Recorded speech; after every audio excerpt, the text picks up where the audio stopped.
Let's talk about how to spot when the margin debt bomb is about to explode.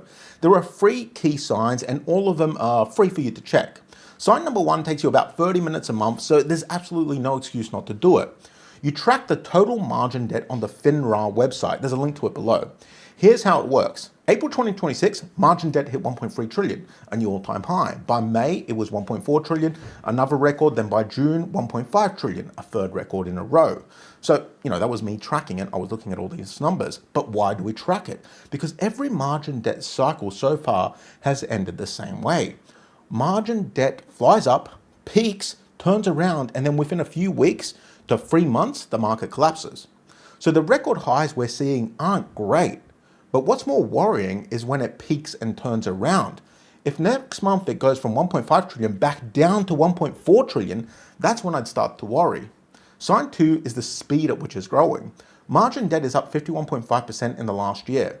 In the whole history of the data, growth above 50% has shown up exactly 3 times before: March of 2000, July of 2007, and March of 2021.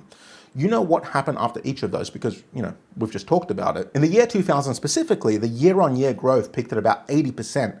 So alongside watching for a peak in the total number, a slowdown in acceleration is also worrying. Now, I know this is counterintuitive because I keep telling you that the 1.5 trillion margin debt bomb is a bad thing. So why would I want it to keep growing? Because as long as it keeps growing, there's still borrowing happening and there's still buying happening. It's when it stops that the cascade is starting. So that's what you have to watch out for. Now, sign number 3 is when the brokers themselves get nervous, which is, pretty worrying as far as a sign goes. Since the brokers are the ones handing out the loans, they know better than anyone when the bomb is about to blow. And when it is, they need to protect themselves so they don't lose their money. Because the bomb blowing usually comes in the form of a massive crash and they don't want to lose their money. So what do? Well, remember margin requirements, the buffer that they force borrowers to keep in their account to protect against the crash? They simply raise the margin requirement. I said that it's usually 35%, they raise it. We got a small preview of this in January of 2021 when the meme stock chaos got out of hand and brokers not only up margin requirements, they just cancelled leverage entirely overnight at one point.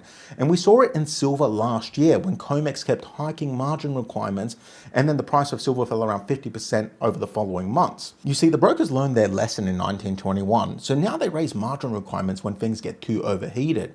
And when you see those headlines on, the Financial Times, Reuters, Bloomberg, whoever, that's them heading for the door while telling everyone else that it's fine. So there are your 3: the total peaks, the acceleration stalls, and the brokers start tightening. See all 3 of these lining up together and you're not early anymore. By the way, I put together a free retirement guide, how to retire before 2036, 6 steps, everything I'd do if I was starting again at 40 with nothing. No hype, no nonsense. It's free to grab. There's a link below. Check it out.